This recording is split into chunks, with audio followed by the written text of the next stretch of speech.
All right, we're rolling. This is episode 2 of the SPN show. I'm here with Suneet Agarwal in Sacramento, Preston Guyton, Myrtle Beach, and we're here to talk about, I think it was you, Suneet, or Preston was like, hey, let's get on this, do episode 2 right away. We were thinking about doing this once a week, but with the SVB Bank, Silicon Valley Bank, having some troubles, some issues, we wanted to jump on here and talk about how that impacts the real estate market, the overall economy, and every other narrative that we can think of. So what do you guys think? I think I hate my lighting, so I got to work on that. You look good. What do I think is, I think yesterday morning I got a text from somebody I know. He goes, hey, did you hear about this? And I immediately texted the 4 of us. I didn't really know. I don't watch any news. Yeah. And it's on purpose why I don't watch any news. Because then you go down this rabbit hole. Now I'm very educated on what everything's happened. And Nick, why don't you just explain, since you're so technical, explain what SVB Bank is and what kind of went down. That's interesting because I'm gonna throw it over to Preston. My understanding is SVB, obviously they're the traditional. I don't want to say traditional, but it's run on the bank. People are, for whatever reason, had a thread of knowledge, whether it was Peter Thiel or whoever it was, that you should start pulling your money out. And when you start pulling the money out, you got to be able to deliver it.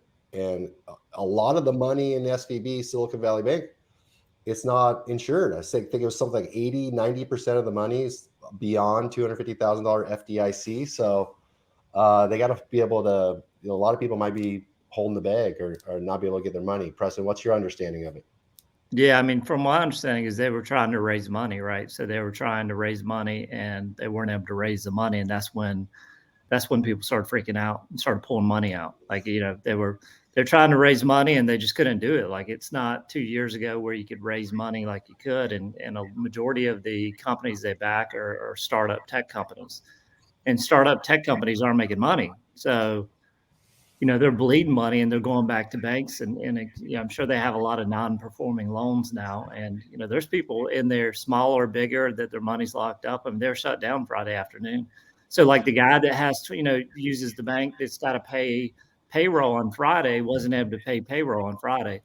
And I've seen some people talk about it where like they're telling them to reach out to their vendors and just not pay them. Say, hey, can you give us 60 days? Right. Because they don't know yet. I mean, it all happened Friday and everybody's still freaking out. Like Roku had $497 million of cash sitting in that bank.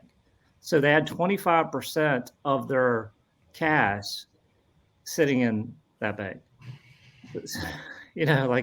What happens to that? I mean, we all know what's 250,000. I mean, that's a lot more than 250,000. So it's going to be interesting. It just goes back, and we were talking before this. It goes back, if you total different scenario, but how many banks went down in 2007, 8, 9 because of bad real estate assets? Real estate dropped. I mean, I even had a loan that I bought a lot for $450,000, and I had to assign it back to the bank because I got bent over for $120,000. So I had to pay off debt for 4 or 5 years, where, I had to pay $125,000 in debt for something I didn't own anymore. So it's going to be interesting what happens because you had a personal guarantee on that. Yeah. Yeah. So and I signed. I couldn't pay for it anymore, so I had to sign it back to the bank. And they were like, "Okay, you could assign it back to the bank, but you're going to owe us $125,000." So I had to pay $125,000 on something I didn't own it, and I had like 4 or 5 of those. So after 2008, I was about $400,000 in debt. I probably should have filed bankruptcy, but I didn't, and it took me about 8 years to pay it off. So.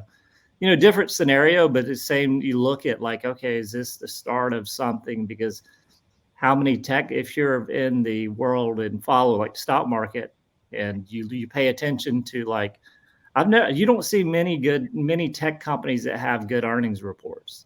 I mean, how many quarters has Zillow been profitable? How many quarters have? Since day one, not very many. Yeah, I mean, how many quarters have all of these tech companies? There was another one, Shopify has large accounts there Yep. too. Yeah. There was another one that they talked about that did, but they came out on Twitter and said they didn't.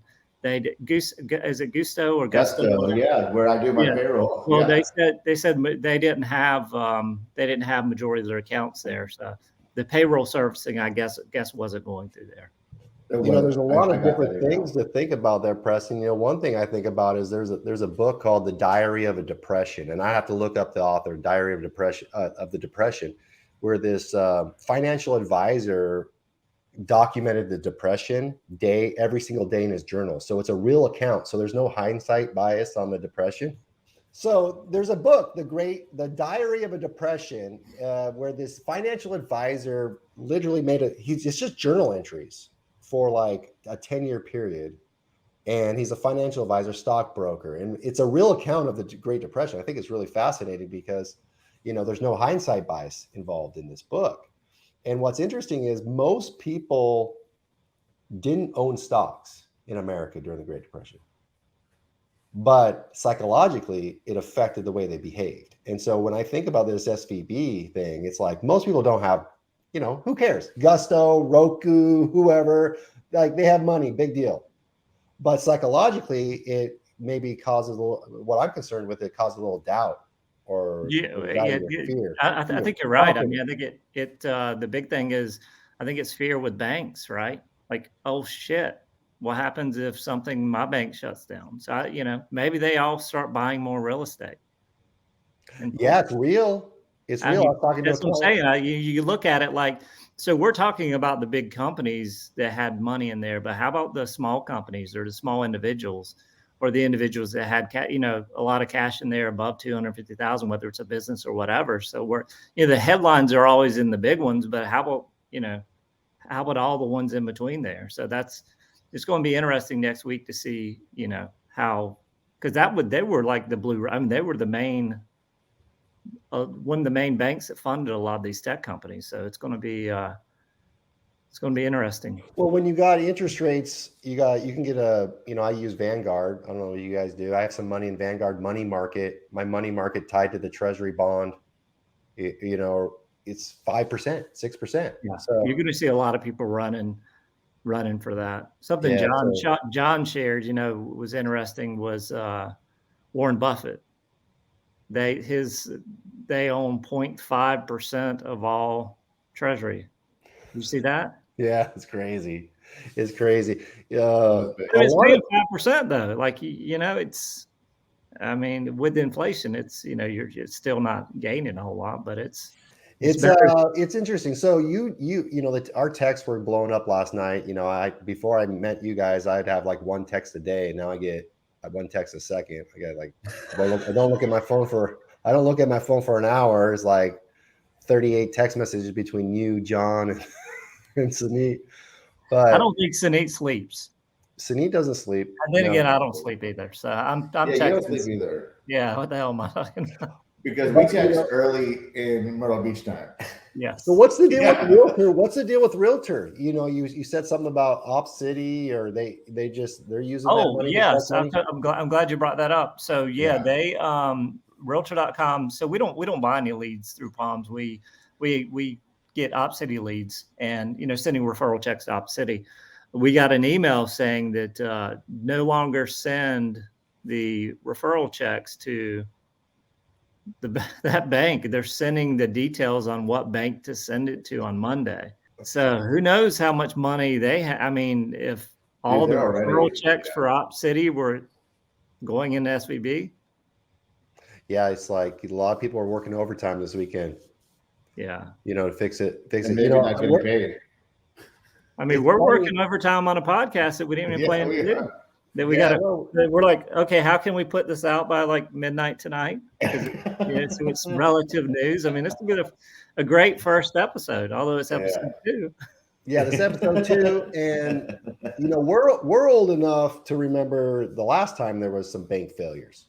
Yeah. This is the second largest of all time. I remember the first one. Suneet, you were talking about, you remember the day, time. Dude, let me tell you,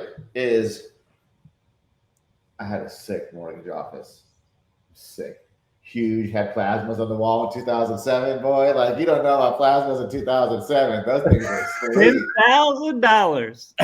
Leather Yeah, couches, plasma? Oh, plasmas, 10,000. new house, new sick house on the river, You have bunch of ping pong rentals. tables? so you were in the mortgage No, business? we had a stocked bar, bro. But no one wanted to play ping pong. People were trying to get paid all day. Get paid. So I ran a mortgage shop branch, and maybe 50 loan officers. Sold pick a pays all day. I bought a tape, learned the script, coached my loan officers how to do it. Throw that pick a pay, 5-year prepay on it, 3-year pick a pay.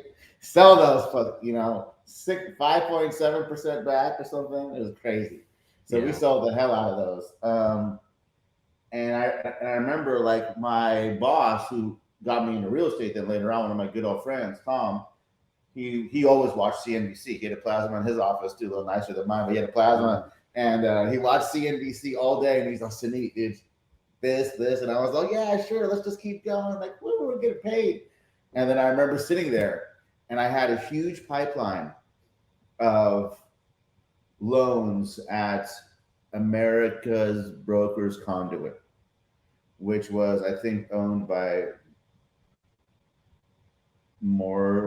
who owned it? America's Brokers Conduit. I gotta tell you. Yeah. Because it's relevant. America Brokers. Was Bear Stearns that owned it? I'll look it up. Yeah, look. August 2nd, 2007. Yeah. Order to cease and desist.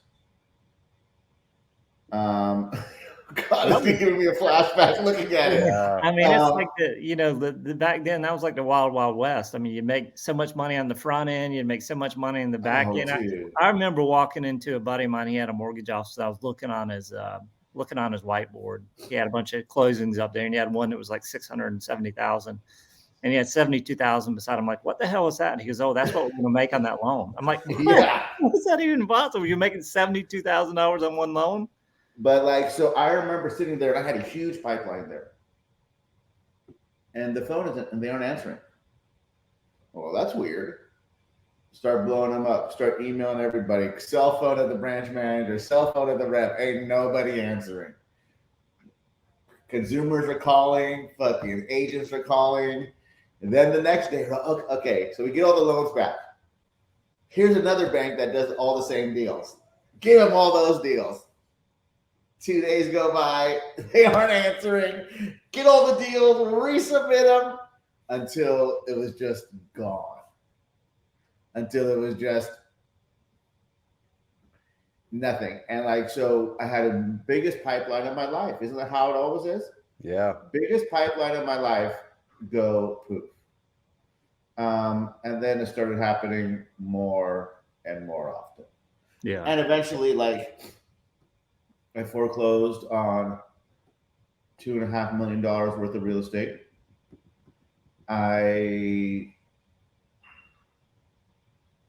What else bad happened? I guess that's about it. I, started another fun business. So that's almost a blessing in disguise that I have that story to lean back on. But I'll tell you is the feeling is different.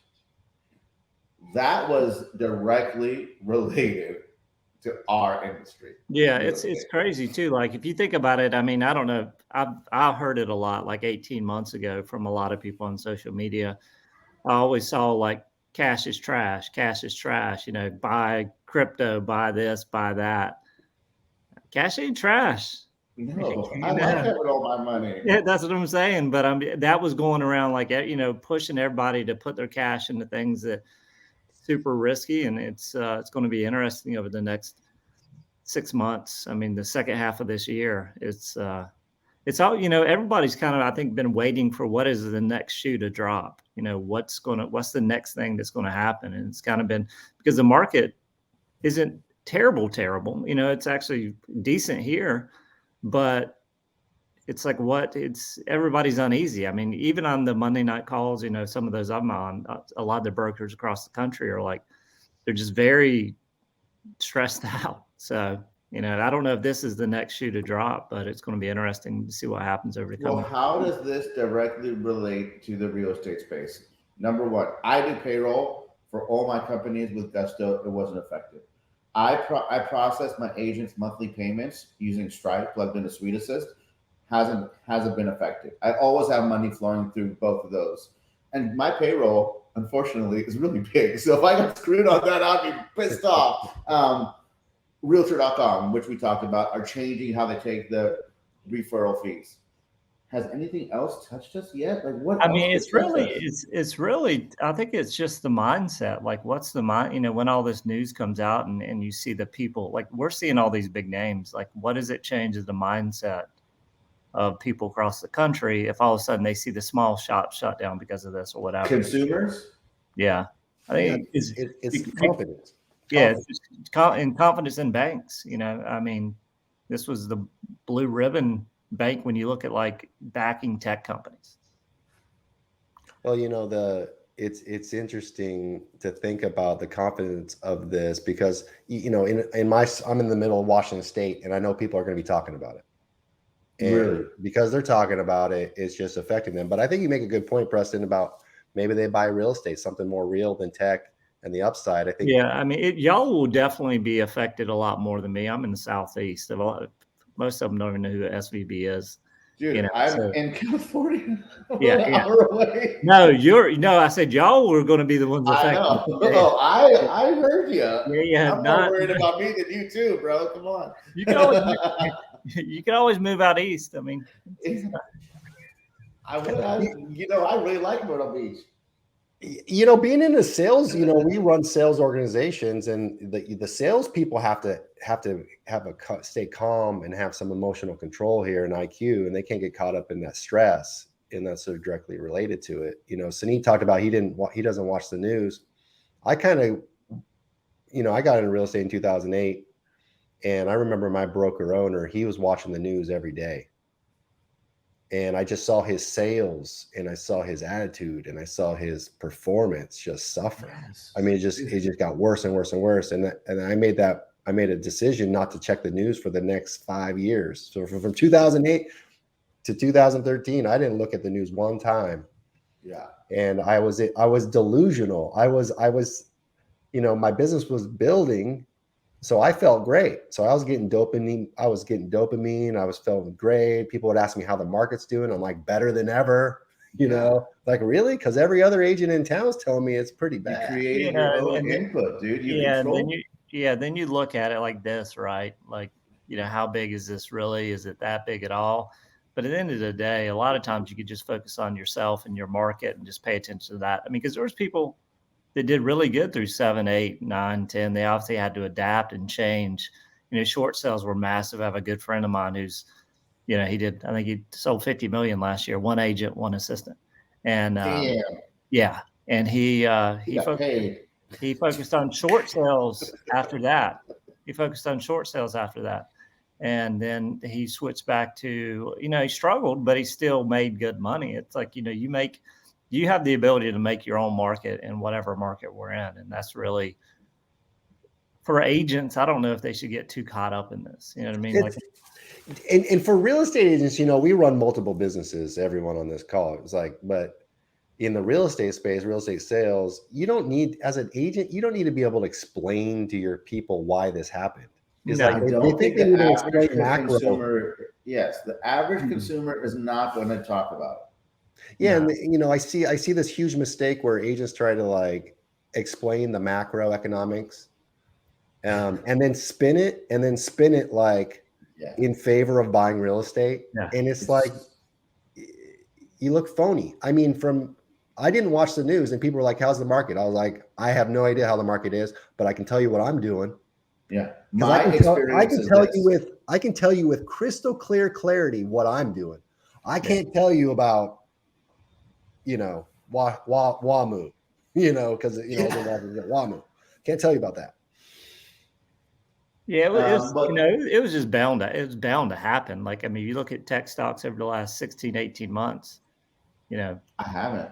Well, let me ask you this. I'm just saying, like, if you look at them, though, like DraftKings, for instance, they were up to like $80 a share. They're like, They went as low as $8 a share. DraftKings, that's surprising. So when you go, but when you look at, but they don't make. I mean, they make money, but they don't profit. It's just at the end of the day, you got to go and look. These multiples are absolutely insane. 100 times or whatever it is. It's just the multiples make 0 sense. And So a lot let of me ask you, what do you think about the stock market right now? Because I called my guy yesterday, and I can read kind of what he said, and I shared it with you guys. I got a lot of money in there. I mean, a lot more than I have anywhere else. Right? Mm-hmm. Where's that text? What did I? Why did that text? I mean, the market's already beat down, for the last 12 months or 18 months. I mean, it dropped Friday, I think, when this news was released, and it rebounded. So you have a couple different things. When you look at it from the market level, I think part of this happened because, short-term money is so much more expensive now. So how many of these tech companies are tied to short-term money, and their interest rate continues to go up? So the Fed's they're in a very tough place, because if they continue to raise the rates and the rates continue to go up on businesses and everything else, they're going to see problems. I mean, they're obviously paying attention. This is the one of the banks. I think I read after this on Friday, there was like 5 or 6 banks they were looking at that were having trouble. So I think this is the first one. But so the Feds, they can't, if banks continue to collapse, they can't continue to raise the rate. Let me put on my tin hat conspiracy theory then. So where's it at? Where's that? Put his hat on. So let me just hey, let's just say the Fed chair gets interviewed by Congress and says they're going to raise rates for the next three times, if not longer. It's going to be higher and longer than we expected. We got to get the inflation down. And you're in the tech world, and the tech world controls a lot of the social media marketing. Twitter's on fire right now, the narrative, not mainstream narrative, the regular narrative. And startups need lower interest rates. Startups need low interest rates because they were valued at low interest rates. Then all of a sudden, maybe you take down one of these banks. Maybe Peter Thiel or whatever says something, does something, and makes this bank take the fall as the warning sign to the Fed. Hey, Fed, you got to do something about this. What are you going to do? I kind of feel like there's a little bit of gamesmanship here to hey, let's just take down one tiny bank through the narrative and then try to force the Fed to do something about it. You just said it. Yeah. Right. Hey, some people have to take the fall. But I'm just saying they're and then I mean the index CPI index comes out next week. So what happens with that? Oh, this was interesting timing, right? Interesting timing. Next week. And then magically, guess what, guys? I bet you in 2 weeks, magically they're going to find all this money. Oh shit! Everyone deposited their money back. Weird. Yeah, it's my conspiracy theory. It's like all of a sudden the money will be back in the account. Oh, I guess we're fine. Now it's recorded, so we can see if you're actually right. Yeah. Just let me know. Yeah, we can talk about it. You reminded me of something. Peter Lynch is an American investor. If you want to look up on YouTube, Peter Lynch, he has some really good interviews, and he says if you think it can't get any lower, you're wrong. Right, and if you think it can't go higher, you're wrong. Right. Yeah. So the stock market's already adjusted for this stuff. So this is what the tech said, right? I said, is this horrible for my money? Because that's important to me. No, this is one of the effects of the Fed's rising rates. Banks haven't been increasing their deposit rates, and you can warn 4.5% of the money market. People have been pulling deposits in favor of higher yields, and with SVB, they were forced to sell bonds to correct their balance sheet. Bonds were down 13% last year, and when they were forced to take a $2 billion loss, people panicked, pulled money, and the FTC stepped in. I expect banks to increase deposit rates to retain deposits. This will put pressure on margins, which is part of the reason why the sector is down. So what's your interpretation of that, Suneet? What's your guy? Calm down. Yeah. Yeah. Yeah. Coming from the financial advisor that has somebody that's freaking out about his money. Oh, hey, No good shit. perspective. Good No perspective, shit. Preston. Yeah. Whose ox is going to be gored? You know, who wants to calm their people down for sure. I mean, but this guy tells me all the time, like, hey, put money in this money market. I don't get fucking paid on it. He's like, I can make any transfers into your money market, but we don't even charge a commission. You also know you need to know your timelines too. You know, if you're in the stock market, what's your timeline? You know, I'm 42. Yeah, mine's a I'm long 42, time. so it depends. You know, Dude, I mean, he set up my foundation, right? My charitable foundation that I can't touch for like 20 years. Well, I know. You know, Preston. Back to cash is king. I went to trustee sales. You know, I shared with Suneet. You know, I went to a couple of courthouse trustee sales a couple of weeks ago. First trustee sale. We haven't had very many in Washington State because of the moratoriums and the relief and everything like that. These are non-judicial foreclosures.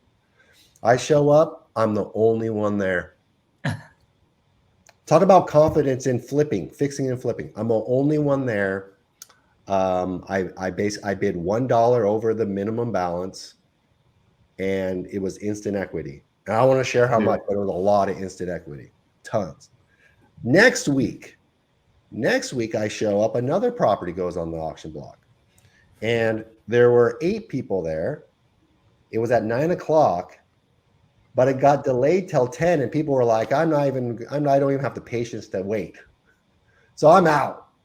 So it was just me and this other guy. That's it. It's like no competition. So if you guys don't know non-judicial courthouse, you have to have cash in hand to buy it. So that's the amount of competition there for cash. If those things were on the MLS, the multiple listing, it would have been at those prices, it would have been just a bloodbath. So, you know, I think cash is king. It depends on where you're putting it, right? And I can tell you, a year ago, that courthouse would have been full. They would have brought in bleachers just for the spectators to watch. Right. It would have been so. Oh my gosh, I just gotta watch this. Like seriously, there'd be dozens of people just to watch. How's this work? I want to get into this. Because you know you got the Burr method, the buy refinance people, the hard money loans. Everyone's coming out with their hard money loans, and a lot of that speculation is gone. Yeah, Dude, I can't believe you were the only person. Like that's really crazy. Yeah, it's a crazy story. So it gets deeper than this. So you just can't make these things up. So apparently the courthouse is under construction. So the auction's at 10 o'clock. So I show up and I can't get in the building. Like there's a fence around the courthouse. I'm like, oh, I can't get in. It's like 9:58 and I got to get in this building because it starts at 10. So I'm running around the building. I got to go through the jail. Apparently the jail's adjacent. I go through the jail, through security, up the elevator, through another security door, down through the courthouse, into the hallway. And they're like, I go, I'm here for the auction. They're like, well, I just read it off 4 minutes ago, so there was nobody here. So it reversed back to the bank. She goes, but I can read it again for you if you want. I go, yeah. Right?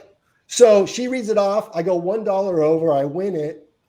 This guy comes over. He's like, hey, I'm here for the auction. And she's like, this guy just won it. And he's like, what? I drove here from Seattle. Seattle's like 3 hours away. Oh, and he's like, what'd you get it for? And the lady told him. I was like, get out of here, dude.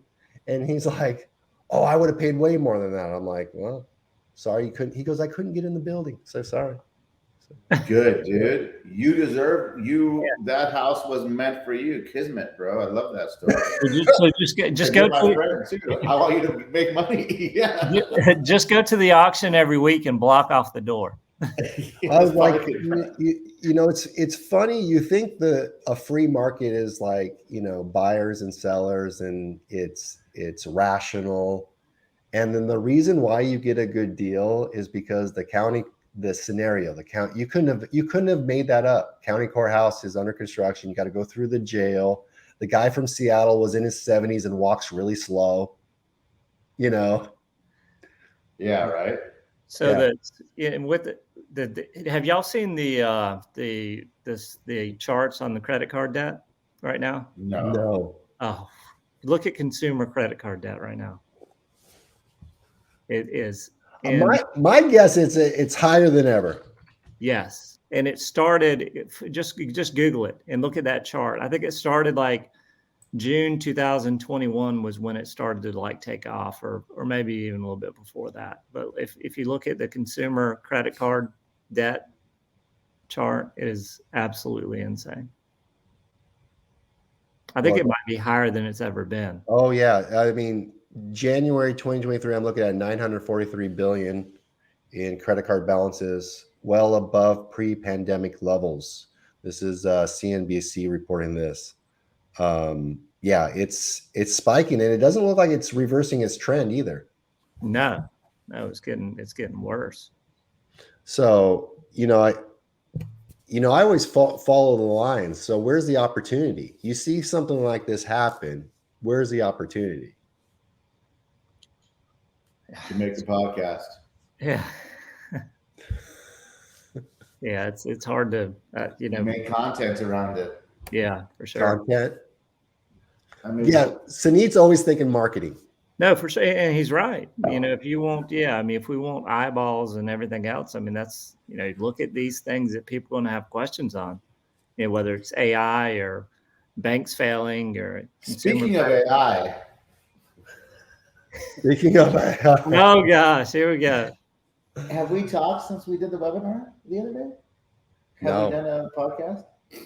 We did a podcast on AI. That was our first podcast. So episode 1, we did AI. So check that out if you haven't checked that out. And then Suneet and I did a webinar. That same day, I think, that we recorded. Yeah. It was a good one. Preston, you should watch. Yeah. I did. Actually, I started watching it. Oh, really? Yeah. You were one of the ones that fell off. One of the two that fell off. I think I signed up. I think I signed up. No, I signed up for it. I got the replay. I wasn't on live. I had to have stuff. Yeah. No, I got the replay emailed to me.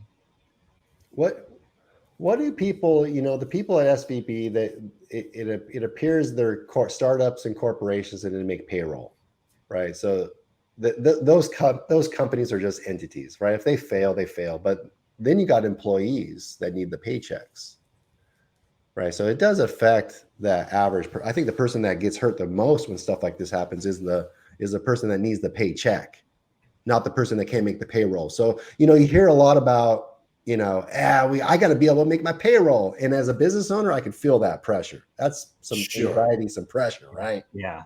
I mean, we get up. I don't know about you guys. I don't need motivation because I have too much responsibility to even think about. Yeah, too many families that they're depending on your business making money. I mean, that's to me, that's one of the biggest stressors when you have a business is that's the thing that keeps me up at night. Like, are we going to make enough? Are we making enough money to provide for the people that are employees of ours? Even my previous company, and that's something that, because my previous company was a custom construction real estate design company, so our payroll was a lot more than it was over $150,000 a month, it's those are the things that keep you up. So, and that was part of the things that I saw with SVB. There was a guy they interviewed.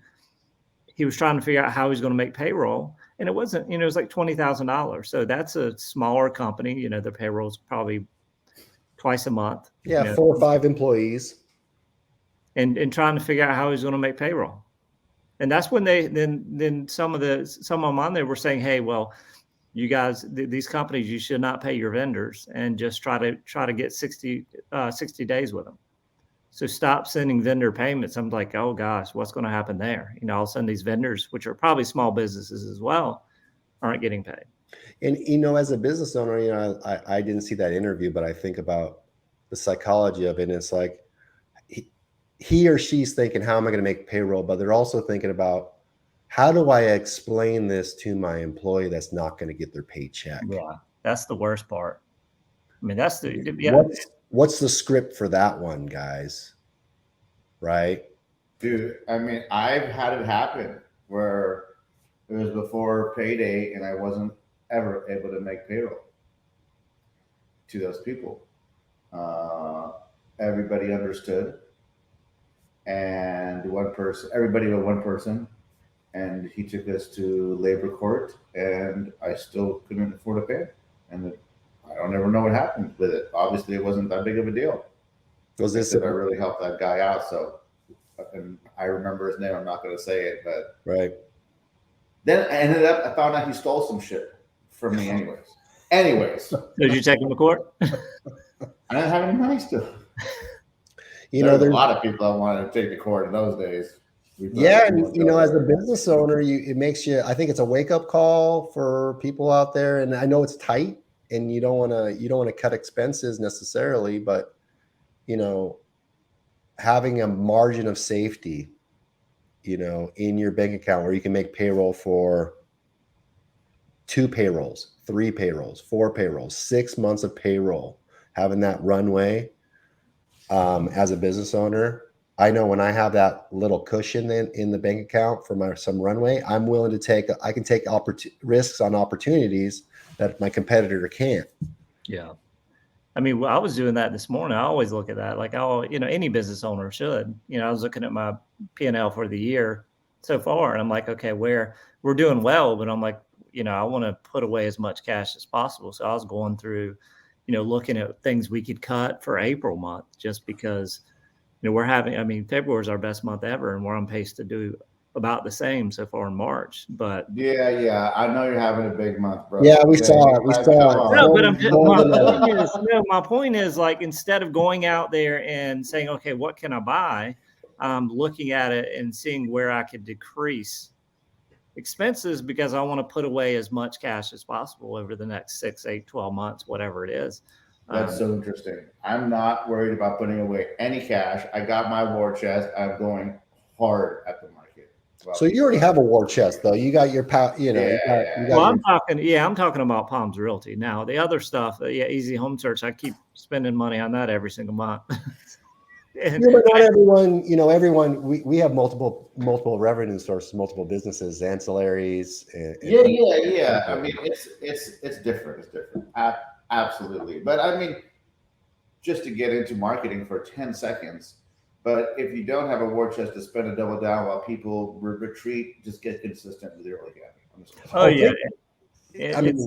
I'm not cutting back on marketing. That's so I'm looking at things like some softwares that don't make a whole lot of sense. Like, totally. Looking at this, it was just little things, right? But it's not buying the Lamborghini. It's not buying the Mercedes. It's not buying certain things too. I'm so glad I never got a Lambo, because I was ready, boy. How many people did we know get McLarens, Lambos, Bentleys, Phantoms in real estate space? Yeah. And I made good money, and I'm going, I make good money, and I'm pretty sure I make more than you. Have no reason to. Yeah, right. I don't even think they have those in South Carolina. I just got a new car last week, but it's a better deal than my other car. It's the same car, so it doesn't matter. Well, think about the talent that's going to be available. So all these think about the talent. Yeah, and that's a big thing too. Like for part of what I'm doing in developing the new site and everything else, like we're looking at hiring positions that would have been twice as much. Head of product would have been over $200,000 12 months ago. You could find a good head of product for around $10,000 a month now, and that would have been easily $15,000 to $18,000 a month. This time last year or even further back. So you're going to see, especially in the tech space, or because we in real estate business, there's a lot of tech we use, right? So, and that's what's interesting about AI, like what ChatGPT is doing, and then Whisper came out 10 days ago or whatever. So them opening that up to so many more people that could use it, you're going to see a lot of the tech that has been so expensive to use. Now more people have it available to them. They're going to be able to build things for, like the text to chat and all those things will be much less expensive than what they used to be. And who's going to be using chat, like, not to make this an AI episode 2.0, but we had episode 1 was AI. We were talking about getting this podcast out. Right. So this is, as we're shooting this now, we haven't even posted it yet. And we're finding talent in different countries, right? Oh. India, even I think Hungary. I'm talking to a guy that's doing thumbnails for us, some editing for us. Yeah. Obviously, there's the Philippines and Mexico and different places like that. They're 100% using chat. Oh yeah, right? And Mid-Journey and different things like that. And what I used to love using VAs like in the Philippines because they could get all the licensing for stuff. They had all the bootleg software. They had like Photoshop and Microsoft and Adobe. So I could hire them for like $3 and say, hey, could you like make this PDF not a PDF anymore? And like, boom, done. yeah. And I was like, I'm cheap as hell, so I wouldn't want to buy Adobe. But I could hire an assistant in the Philippines that had all the bootleg stuff. So, you know, we're talking to some people right now through Upwork. You know, there's different sources to get talent. Oh, dude, my entire like so much is overseas now, as you know. Oh yeah. So with a lot of those, like you talk about Upwork and all these other ones, how many of those people are hired and quickly get them off of Upwork and pay them somewhere else? Oh yeah, totally. Yeah. Well, I mean, so because like Upwork keeps 50% of the probably 50%, 40% of the revenue that comes in. Sure. And then well, I have a VA right now, and I had a VA through a VA agency, right? And so we were paying $6 an hour, and she was getting $3.80. Yeah. Right. So about 50-40. She got 60-40 split, right? And she had been with me for a year, and I had basically trained her on everything at this point. She's like a full-time employee. So I went to the VA agency and I said, hey, it's been over a year. You really aren't doing anything anymore. But I said it politely. I said, how much to buy you out? And I'll pay her direct.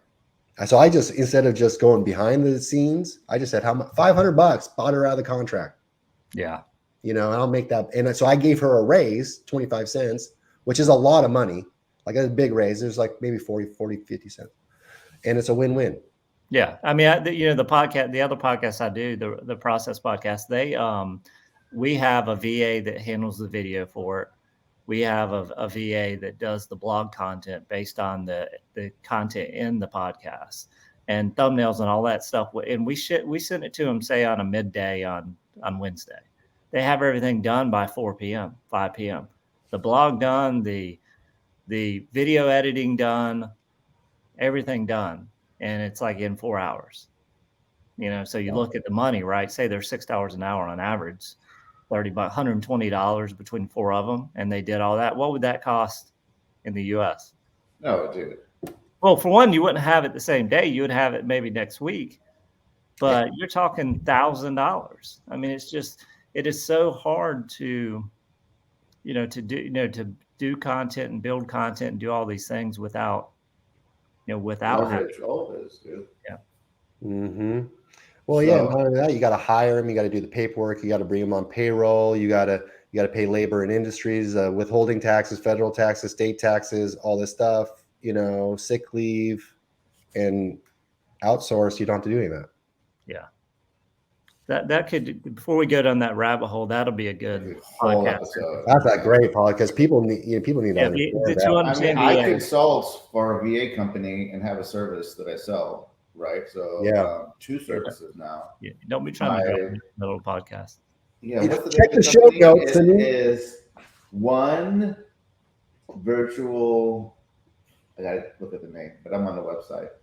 It pays for my own VAs. Yeah, that's a full episode. Yeah, that's 100% full episode. That's a good one too.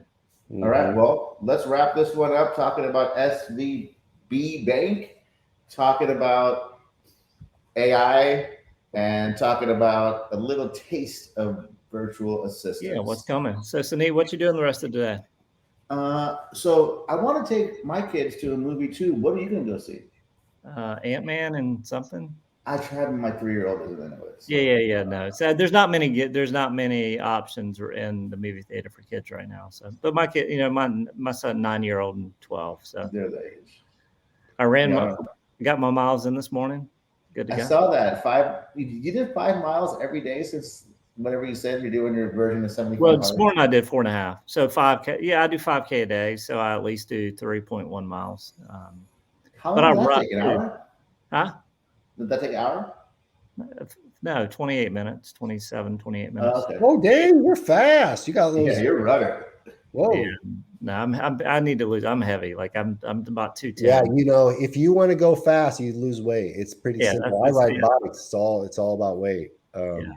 You know, funny story about running though. I did like a 5K and I was sore, super sore, and I was in shape. And I had a personal trainer at the time, and I said, "Hey, why am I so sore in these spots? Should I be sore in these spots? I'm in good shape." She goes, "Have you ever had a gait analysis?" I said, "A gait analysis? Oh yeah, yeah. What's that?" Gait. I'm from Cleolam. This is a small town. I don't know that word. She's like the mechanics of how you run and how you walk. I go, "Oh, I don't know. If you have somebody, let me know." So she gave me a number. I called this guy up. I said, "I need a gait analysis." He said, "No problem. Come on over." And he's a professional runner, triathlete. And he filmed me on a treadmill. And he looked at me running. And I played every sport: football, basketball, baseball, tennis, like athletic. And he goes, "So how many knee surgeries have you had?" I said, "None."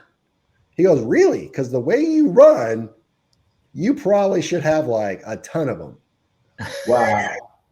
Right? And I was like, "Oh, really? I'm not running properly?" He's like, "No." And he told me, foot strike, I was overextending, all my weight's going on this other thing. Yeah. And the thing about it is we take running for granted. Like, "Oh, I know how to run." No, you don't. No, No, you don't. You look at it. You look at like people that run. Like so, in October I did a half. I was going to do the half again 2 weeks ago, and I wasn't able to. I pulled my groin like about 3 weeks ago, and 4 weeks ago. But you see, like the ones that run, like their upper body is so straight and so balanced. It's just when you see proper running, you're like, that guy looks weird, but a lot of time they're actually running the way you should run. Do you do that gait analysis stuff too, Preston? I do not, but I have a treadmill in my house. So there's a, have you seen it's an assault treadmill. So it's the curved ones. Yeah. So those are real. I actually bought it during COVID because I wanted my kids to, because what it does, it teaches you to run properly. One, it's like 28 inches wide, right? And then the curve of it, if you lean forward, you're going to fall on your face. If you lean back, you're going to bust your ass. So it teaches you the right kind of balance. And it also shows you where your foot strike should happen, because being curved, you're hitting more towards the front of your foot when you're running. Like, so what happens if you wear one of the pair of those Skechers shoes that are rounded? The Joe. No, I mean, it would be fine, but yeah, those things are goofy. I don't even know what which is crazy if you think about running. Like we talk about running on other podcasts a lot because Travis runs a lot as well. He actually runs more than me. But you look at like the people from Kenya that are great runners, they never have issues. You know when they start having issues? When they start wearing shoes. They run. When they start wearing shoes is when they start having issues. Or when they start eating hamburgers and drinking big gulps. Yeah, they don't know. They don't do that. They don't weigh anything. But that's when they start having. That's when they start having foot injuries, because they've been running barefoot their whole life.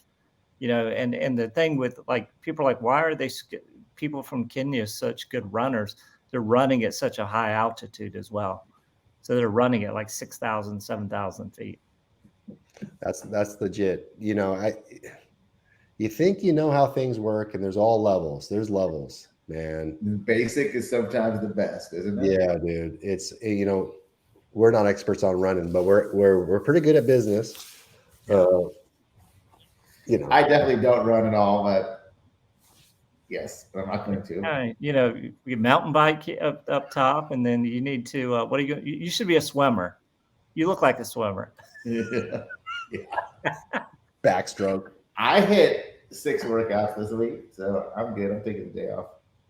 All right. Well, we'll wrap it up like Suneet said, and a couple of stay tuned for the next episodes. We'll definitely touch on virtual assistants and also follow up on SVP and the kind of the fallout, if there is any. There's going to be a chain of events that happen, whether it's regulation, whether it's nothing or something, it's going to be worth talking about. 100%. All right, guys. Talk to you later. See you guys.